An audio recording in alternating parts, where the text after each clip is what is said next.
ओम नमो भगवते वासुदेवाय नमः। नमस्कार, मैं ज्योतिषाचार्य वरुण प्रकाश ज्योतिष के आज के इस ब्लॉग में आपका स्वागत करता हूँ। राशिफल राशिफल जानना क्यों जरूरी होता है? इसलिए जरूरी होता है कि आप अपने बारे में समझ सकते हैं, आप अपने बारे में जान सकते हैं, अपने आने वाले समय के बारे में देख के समझ के अलर्ट रह सकते हैं और आने वाली मुसीबतों से दूर रह सकते हैं। उनका उपाय करके उनका जो भी आप साधना है, उपाय है या जो भी समाधान करके आप अपने आप को ठीक रख सकते हैं। इसलिए राशिफल जानना जरूरी है। राशिफल में आपके बारे में हर चीज के बारे में विस्तार पूर्वक बताया जाता है। तो इस सिलसिले में अब आपको मैं मार्च के बारे में बताऊंगा। में सभी राशियों के बारे में मार्च का महीना कैसा होगा। इस राशि क्रम के सिलसिले में आज मैं प्रथम राशि मेष राशि के बारे में चर्चा करूंगा कि आपका मार्च का महीना कैसा होगा। यह राशिफल आपके नाम राशि और आपके चंद्र राशि पर आधारित है। यदि आप व्यक्तिगत तौर पर अपने बारे में कुछ जानना चाहते हैं तो कुंडली का विश्लेषण करा लीजिए। आपकी कुंडली में आपके बारे में विस्तार पूर्वक एकदम सटीक रूप से लिखा है। यदि आप वह कुंडली का विश्लेषण करके अपने बारे में जान लेंगे, समझ लेंगे, तो आप अपने जीवन से सभी नकारात्मकता को दूर करके बिना बाधा के आप जीवन को आगे काटेंगे। तो आपका समय बहुत कीमती है, इसलिए वीडियो को लंबा न करते हुए मैं आपको सारांश में पहले बताऊंगा कि मार्च का महीना कैसा होगा। फिर कलयुग की मूल आवश्यकता रोटी, कपड़ा, मकान, इसके बारे में बताऊंगा कि रोटी और मकान और कपड़े के लिए आपको धन की जरूरत पड़ेगी, व्यापार की जरूरत पड़ेगी और मकान में रहने के लिए एक उत्तम स्वास्थ्य की जरूरत पड़ेगी। तो इन सब चीज़ों के बारे में विस्तार पूर्वक बताऊंगा कि मार्च का महीना आपका कैसा रहेगा। लेकिन आपसे निवेदन है, वीडियो को सब्सक्राइब कर लीजिए और चैनल को सब्सक्राइब कर लीजिए। वीडियो को बहुत लोग तक पहुंचाइए जिससे इससे जुड़े हुए सारे लोगों तक इसका प्रभाव पड़े और लोग अपने बारे में समझ सकें। तो मार्च के राशिफल में आज मैं सिर्फ मेष राशि के बारे में चर्चा करूंगा। तो मार्च का महीना समान तौर पर आपके लिए बेहतर परिणाम लेकर आएगा। मेष राशि के लोगों, आपके लग्न और राशि के स्वामी मंगल की मजबूत स्थिति आपके कॉन्फिडेंस को बेहतर करके विभिन्न मामलों में, जितने भी मामले हैं उसमें आपको सफलता देना और दिलवाना चाहेंगे। मतलब हर आपको सफलता देंगे और पूरी कोशिश करेंगे आपको सफलता मिलेंगे। हालांकि तुलना करें तो महीने का पहला हिस्सा अपेक्षाकृत ज़्यादा अच्छा परिणाम देगा। 15-15 दिन का 2 हिस्सा कर लीजिए तो पहला हिस्सा आपके लिए ज़्यादा अच्छा रहेगा, क्योंकि तब सूर्य का गोचर भी आपके फेवर में रहेगा। महीने के दूसरे हिस्से में सूर्य का गोचर द्वादश भाव में होने के कारण आप बहुत अधिक आपके फेवर में नहीं कर पाएंगे सूर्यदेव। दूसरे भाग में बुध का गोचर इस महीने आपके फेवर में बिल्कुल नहीं है। बृहस्पति के गोचर की बात करें तो बृहस्पति सामान्य तौर पर आपका फेवर कर सकते हैं, आपकी मदद कर सकते हैं। शुक्र भी इस महीने आपके लिए अनुकूल परिणाम दे सकते हैं। शनि ग्रह गुरु के प्रभाव के कारण अच्छे, तो वहीं राहु के प्रभाव के कारण कुछ कमजोर परिणाम आपको देंगे। लेकिन कुल मिलाकर कहें तो यह महीना, मार्च का महीना मेष राशि वाले औसत से बेहतर रहेगा। शनि के द्वारा आपको अच्छा परिणाम मिलेगा। राहु थोड़े से कमजोर, तो वहीं केतु आपके लिए आपके पक्ष में परिणाम देंगे। इस तरह मार्च का महीना आपके लिए औसत से बेहतर रहेगा। अब समझिए कार्य क्षेत्र, यानी कि जहां आप कार्य करते हैं, नौकरी, व्यापार, जहां भी है, इसके बारे में आपको विस्तार पूर्वक बताता हूं। सुनिए, वीडियो को स्किप करके मत देखिएगा क्योंकि तारीखें आपके लिए इंपॉर्टेंट है। तो आपके कैरियर के स्वामी इस महीने भी पिछले महीने की तरह आपके लाभ भाव में बने हुए हैं।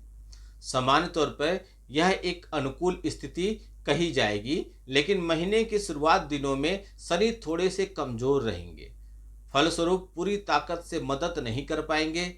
ऐसी स्थिति में कार्यक्षेत्र में उन्नति तो संभावित है, उन्नति तो होगी, लेकिन बीच बीच में कुछ कठिनाई आपको देखने को मिलेगी।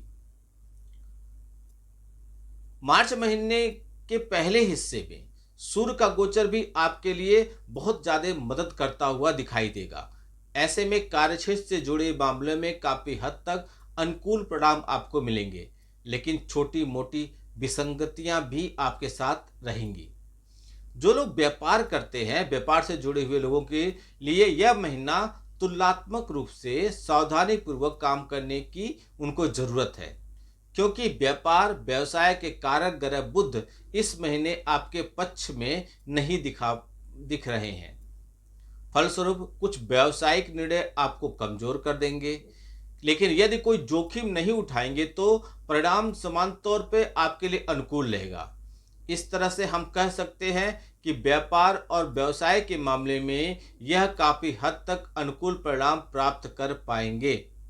बशर्ते कोई रिस्क मत लीजिएगा, जबरदस्ती का कोई बयाना मत ले लीजिए। वहीं नौकरी पेशा करने वाले लोगों के लिए समय अनुकूल है, लेकिन कार्य आपके जो भी कार्यस्थल है, कार्यालय का माहौल बीच बीच में थोड़ा तनावपूर्वक रहेगा। फिर भी निष्ठापूर्वक काम करके आप अपने लक्ष्य के प्राप्ति कर पाएंगे और वरिष्ठों के द्वारा आप प्रशंसा भी पाएंगे। यह था नौकरी और व्यापार करने वाले। अब नौकरी व्यापार कर रहे तो धन की स्थिति कैसी होगी, तो समझिए आर्थिक दृष्टिकोण से। तो इस महीने आपके लाभ भाव के स्वामी जो शनि देव हैं सामान्य तौर पर एक अनुकूल स्थिति में है, लेकिन महीने के शुरुआती दिनों में अस्त होने के कारण लाभ का ग्राफ जो है आपका वो थोड़ा कम रहेगा। फिर भी लगातार मेहनत करने वाले लोग अपने लाभ के ग्राफ को मेंटेन कर पाएंगे। लाभ भाव में गोचर कर रहे शनि और सूर्य दोनों ही अपने सामर्थ्य के अनुसार आपको लाभ करवाएंगे, लेकिन इन दोनों की युति भी बहुत अच्छी नहीं मानी जाती है। शनि और सूर्य के पिता पुत्र में बनता नहीं है। ये क्यों नहीं बनता जानते हैं? छोटा सारांश से बता देता हूँ। जब शनिदेव पैदा हुए तो बहुत उनका रंग डार्क था, काले रंग के थे। तो उनके पिता को समझ में नहीं आया कि ये हमारा पुत्र कैसे हो सकता, उनको तिरस्कार किए। ऐसे कई छोटे छोटे उनके जीवन में घटनाएं घटी जिसकी वजह से पुत्र अपने पिता को पसंद नहीं करते, लेकिन सम्मान करते हैं। महीने के पहले हिस्से में लाभ के मार्ग में कुछ कठिनाइयां आपकी आएंगी, लेकिन वह कठिनाइयां आपके साथ महीने के दूसरे अवस्था में थोड़ी कम होती हुई दिखेंगी। बचत के लिए आपको अनुकूल समय मिलेगा, लेकिन द्वादश भाव में होने के कारण आपके शनि और सूर्य के खर्चे आपके बढ़ेंगे। ऐसा संभव है कि जो आप बचा के रखें धन वह आप लगा दें। धन के कारक ग्रह बृहस्पति भी सामान्य तौर पर आपके लिए अच्छे नजर आ रहे हैं।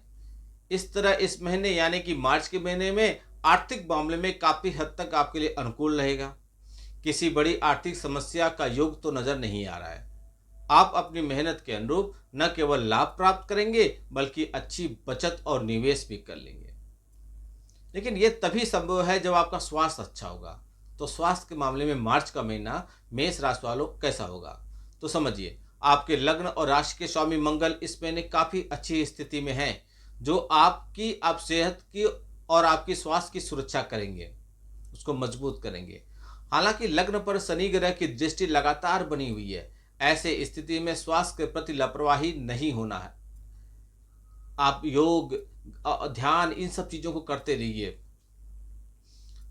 कहने का तात्पर्य यह है कि यदि आप लापरवाही नहीं करेंगे तो स्वास्थ्य के प्रति जागरूक बने रहेंगे तो यह महीना स्वास्थ्य संबंधी कोई समस्या आप तक पहुंच ही नहीं पाएगी।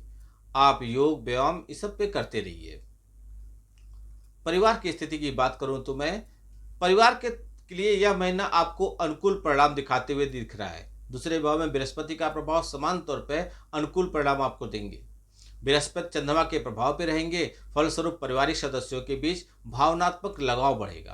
परिवार की स्त्रियों और बच्चियां अपेक्षा के ज्यादा आनंदित रहेंगी। घर परिवार के लोग मांगलिक कार्य में संभव होंगे, शामिल होंगे। भाई बंधुओं के साथ इस महीने संबंध समान तौर पे अच्छे रहेंगे। हालांकि सूर्य की स्थिति थोड़ी सी कमजोर है, ऐसे में संतान या बच्चों के साथ सामंजस्य बनाए रखना आपके लिए इसमें थोड़ी मेहनत करनी पड़ेगी। पिता या पिता तुल्य व्यक्तियों के साथ भी संबंध अच्छे बनाए रखने के लिए थोड़ा आपको एक्स्ट्रा एफर्ट करना पड़ेगा, एक्स्ट्रा मेहनत करना पड़ेगा। इन सब समस्याओं से बचने के लिए, समय को और उत्तम करने के लिए मैं आपको 3 उपाय बता रहा हूं। इन उपायों को कीजिए। पहला बात, नियमित रूप से आप मंदिर जाइए। माथे पर नियमित रूप से केसर का तिलक लगाइए और सूर्य भगवान को कुमकुम मिला हुआ जल का अर्घ्य दीजिए सूरज निकलने के 1 घंटे के अंदर अंदर। इन उपायों को यदि आप करते हैं तो आपके जीवन से नकारात्मकता चली जाएगी और आपके जीवन में सकारात्मक आएगा और आप बड़े आराम से मार्च का महीना खुशी खुशी कट करेंगे।